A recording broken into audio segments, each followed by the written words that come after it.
안녕하세요. 커뮤니케이션국 김미주 과장입니다. 지난 8월 28일 금통위에서 기준금리를 동결하였는데요. 오늘은 금융통화위원회 보고자료인 금융시장 동향 자료 작성을 담당하는 과장님들과 함께 최근 금융시장에 대해서 자세히 살펴보도록 하겠습니다. 안녕하세요. 금융시장국 시장통발팀 최신 과장입니다. 안녕하세요. 금융시장국 채권시장팀 김수정 과장입니다. 네, 오늘 말씀해 주실 금융시장 동향 자료에서 최근 금융시장에 대해서 전반적으로 어떻게 평가하고 있는지 궁금합니다. 지난 금통위 이후 국내 금융시장은 미국과 주요국 간 관세 협상이 진전되고 미 연준의 금리 인하 기대가 강화되면서 금융여건 완화 흐름이 이어지고 금융시장도 전반적으로 안정된 모습을 보였습니다. 그러면 이러한 상황을 시장별로 좀 더 자세히 살펴볼까요? 자본시장과 신용시장, 그리고 금융권 자금 흐름 순으로 이야기해 보도록 하겠습니다. 먼저 전반적인 자본시장 모습은 어떤가요? 네, 자본시장을 보면 주가 상승세가 둔화되었으나 시장금리가 중단기물 중심으로 하락하고 신용 스프레드도 하향 안정세를 나타냈습니다. 먼저 채권시장을 살펴보겠습니다. 국고채 금리는 국내외 금리 인하 기대와 국고채 발행 물량 확대 전망 등이 금리 상단과 하단을 제한하면서 비교적 좁은 범위 내에서 등락하였습니다. 3년물은 미 연준의 금리 인하 기대와 외국인 국채 선물 순매수 등으로 하락하였고 10년물은 소폭 반등하였습니다. 한편 한미 금리 역전폭은 미 국채 금리가 고용지표 부진에 따른 기준금리 인하 기대로 상당폭 하락하면서 축소되었습니다. 국내 단기 금리의 움직임은 어땠나요? 단기 금리는 견조한 MMF 수요를 바탕으로 통화증권과 은행채 금리를 중심으로 하락하였습니다. 만기별 국고채 금리 움직임도 함께 살펴볼까요? 국고채 수익률 곡선은 중단기 구간 중심으로 기울기가 가팔라졌습니다. 10년물 이내 구간은 국내외 금리 인하 기대 등으로 하락한 반면에 20년물 이상 초장기 구간은 발행 물량 확대 등으로 소폭 상승하였습니다. 네, 그럼 회사채 시장으로 넘어가서 7월 금통위 이후에 신용 스프레드는 어떤 흐름을 보였나요? 회사채 신용 스프레드는 견조한 투자 수요와 또 회사채 순발행 감소 등의 영향으로 안정세를 보였습니다. 발행 시장에서도 수요 예측 참여율이 비교적 높은 수준을 보이고 발행 금리도 낮은 수준을 나타내는 등 양호한 모습을 보였습니다. 다음으로 외국인의 채권 투자는 어떤 흐름을 보이고 있나요? 네, 외국인 채권 투자는 차익 거래 유인 축소에 따른 단기물 재투자 부진 영향으로 증가세가 약화되었습니다. 네, 그럼 다음으로 주식시장 상황 함께 살펴보겠습니다. 코스피는 지난 금통위 이후 상승세가 주춤한 것 같은데요. 네, 코스피는 국내 주요 기업의 실적 개선 기대감으로 상승 흐름을 이어갔지만 그간의 빠른 주가 상승에 대한 부담이 컸고 또 한미 관세 협상 결과에 대한 경계감도 지속되면서 상승폭이 제한적인 모습이었습니다. 특히 8월 들어 정부의 세제 개편안이 발표되고 미 연준의 통화정책 불확실성도 부각되면서 차익 실현 움직임이 확대되고 이에 따라 주가가 일시적으로 급락하기도 하였지만 이후에는 좁은 범위 내 등락하고 있습니다. 외국인의 주식 투자는 어땠나요? 외국인 투자자는 7월 중에는 대규모 파운드리 수주, 또 미국 선박 건조와 MRO 등과 같은 마스가 프로젝트 기대로 인해 반도체와 조선업을 중심으로 큰 폭 순매수하였는데요. 8월 이후에는 정부의 세제 개편안 발표 영향과 기업 실적 악화 우려의 순매도로 전환하였습니다. 네, 다음으로는 지난 금통위 이후 신용시장의 흐름은 어땠나요? 신용시장에서는 대출금리가 소폭 하락한 가운데 가계와 기업 부분에 대한 신용공급은 둔화되었습니다. 은행 여수신 금리부터 자세히 살펴볼까요? 7월 은행 대출금리는 지표금리가 하락하면서 가계와 기업 대출금리 모두 소폭 낮아졌는데요. 기업 대출금리는 단기 지표금리 움직임을 반영하면서 대기업과 중소기업 모두 소폭 하락하였습니다. 반면 가계 주담대 금리의 경우 은행들의 가계대출 관리를 위한 가산금리 인상 등으로 소폭 상승하는 모습을 보였습니다. 그렇다면 향후 은행 대출 금리를 어떻게 전망하고 계신가요? 향후 대출금리는 대체로 하락 흐름을 나타낼 것으로 예상됩니다. 기업 대출금리는 단기 금리 하락, 기업 부문 대출 영업 확대 움직임 등으로 당분간 하락세를 이어갈 것으로 보입니다. 가계 주담대 금리도 장기 금리 하락분을 반영할 것으로 보이지만 은행들의 가계대출 관리 강화로 하락폭은 제한적일 것으로 예상됩니다. 은행 수신금리도 간단히 설명 부탁드립니다. 7월 은행 수신금리도 단기 시장금리 움직임을 반영하면서 하락하였습니다. 정기 예금금리는 가계대출 증가세 둔화 등으로 추가 자금 조달 요인이 크지 않아 시장금리 하락분을 대부분 반영하면서 낮아지는 모습을 보였습니다. 이번에는 가계대출을 살펴보겠습니다. 7월 들어 가계대출이 크게 줄어든 모습이네요. 예, 7월 금융권 가계대출은 6.27 대책의 영향으로 증가 규모가 전월의 3분의 1 수준으로 축소되었습니다.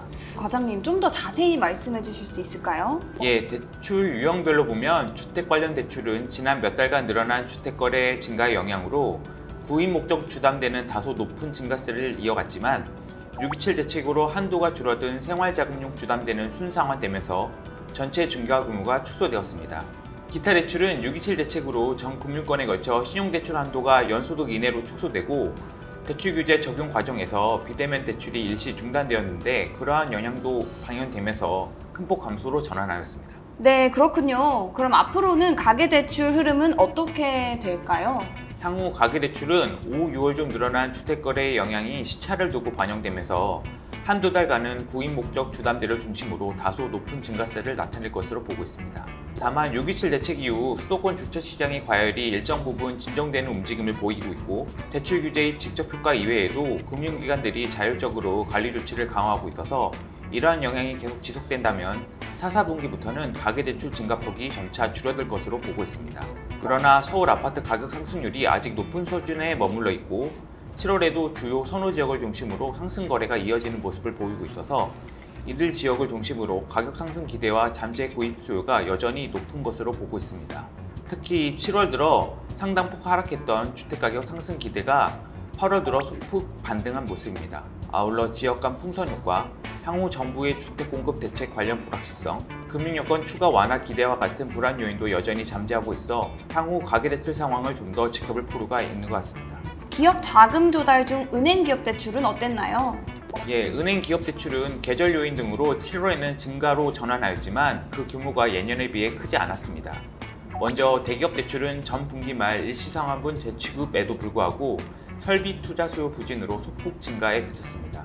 중소기업 대출은 주요 은행들의 신용 리스크 관리가 지속되고 상반기 중 크게 늘었던 특수은행의 대출 지급이 둔화되었지만 부가가치세 납부 수요와 같은 계절 요인으로 소폭 증가하였습니다. 그렇다면 최근 기업 대출이 둔화되는 흐름을 보이고 있는 걸까요? 금년 들어 기업 대출은 대내외 불확실성 지속에 따른 자금 수요 감소와 은행들의 신용 리스크 관리 강화 영향이 맞물리면서 둔화 흐름을 지속하여 왔습니다. 특히 중소기업 대출이 대기업 대출보다 더 크게 축소되었는데요.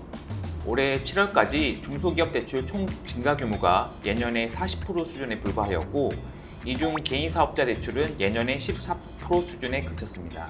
이는 시중 은행들이 중소기업 대출 연체율 상승 등에 대응하면서 신용 리스크 관리를 강화하고 대출 영업을 축소한 데 따른 것으로 파악됩니다. 네, 그렇군요. 그럼 회사채나 주식과 같이 기업의 직접 금융 조달 흐름도 궁금합니다. 예, 직접 금융 조달도 7월 중 증가 전환하였는데요. 우선 회사채는 일부 기업의 재무 구조 개선 노력, 계절적 비수기 영향 등으로 3개월째 순상환되는 흐름이 이어졌습니다. CP와 단기 사채는 견조한 투자 수요가 이어지는 가운데 전분기 말 일시상환분이 재발행되면서 순발행으로 전환되었고 주식 발행의 경우 일부 대기업의 해외 투자를 위한 대규모 유상 증자의 영향으로 큰 폭 증가하는 모습을 보였습니다. 그렇다면 종합적으로 보았을 때 향후 기업의 자금 조달 여건은 어떻게 보시나요? 예, 향후 기업의 자금 조달 여건은 대체로 양호할 것으로 예상되지만 자금 조달 규모가 단기간 내 크게 늘어나기는 어려울 것으로 보고 있습니다. 우선 직접 금융 조달은 견조한 투자 수요에도 기업 설비 투자 부진 지속, 석유화학 등 일부 취약업종의 발행 여건 악화, 그리고 상법 개정의 영향 등으로 조달 규모가 다소 줄어들 것으로 예상됩니다. 은행 기업 대출을 보면 가계대출 관리 강화에 따른 반사효과, 자본비율 관리 부담 완화 등으로 은행들이 기업 부문 대출 공급을 확대할 것으로 예상되는데요. 다만 수요 측면에서는 미관세 정책 관련 세부 협상 등 경영 여건의 불확실성이 여전하여 기업들의 자금 수요가 당분간 크게 회복되기는 어려울 것으로 전망됩니다. 마지막으로 금융권의 자금 흐름을 살펴보겠습니다. 과장님, 은행권의 자금 조달은 원활한 상황일까요? 7월 은행 수시는 계절 요인으로 큰 폭 감소하였는데요.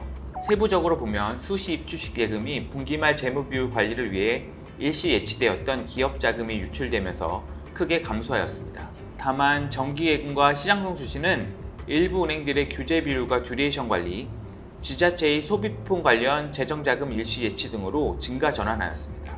비은행 예금 취급 기관과 자산운용사 자금 흐름은 어땠나요?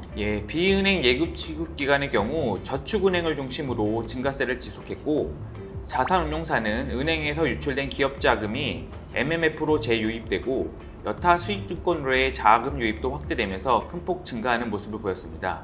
한편 9월 1일부터 예금 보호 한도가 5천만 원에서 1억 원으로 확대되었는데요. 최근 은행권과 비은행권의 정기예금이 모두 늘고 있어 우려했던 예금 취급기관 간 머니무브는 아직까지 뚜렷하지 않은 것으로 보입니다. 세부적으로 살펴보니 지난 금통위 이후 국내 금융시장에서는 미국과 주요국 간 관세 협상 진전, 미 연준의 금리 인하 기대 강화 등으로 금융 여건의 완화 흐름이 이어지는 가운데 금융시장은 전반적으로 안정된 모습을 보인 것으로 평가할 수 있을 것 같습니다. 그럼 앞으로의 금융시장은 어떤 점에 유의해서 살펴봐야 할까요? 우선 서울 주요 지역의 주택가격 상승 기대가 여전히 높은 상황에서 수도권 주택시장과 가계대출 상황의 추세적인 안정 여부가 아직은 불확실한 만큼 관련 리스크 요인들을 계속 점검해 나갈 것입니다. 또한 미중 무역 협상과 품목별 관세 향방, 국내외 성장 물가 흐름, 주요국 통화정책 결정 등에 따라 주요 가격 변수와 자본 유출입의 변동성이 확대될 수 있는 만큼 시장 모니터링을 강화할 것입니다. 아울러 내수 회복 지연, 관세 영향 본격화 등으로 저신용 취약 업종을 중심으로 중소기업, 자영업자의 재무 상황이 악화될 수 있는 만큼 이들의 자금 조달 여건과 채무 상환 능력 변화를 계속 주의 깊게 살펴볼 것입니다. 지금까지 2025년 8월 통화정책 방향 금융통화위원회 보고자료인 금융시장 동향의 주요 내용을 함께 살펴봤는데요. 함께 해주신 최신 과장님, 김수정 과장님 감사합니다. 10월 통화정책 방향 결정회의 후 다시 찾아뵙겠습니다. 한국은행 유튜브 좋아요, 구독도 꾹 눌러주세요. 시청해주셔서 감사합니다. 감사합니다. 감사합니다.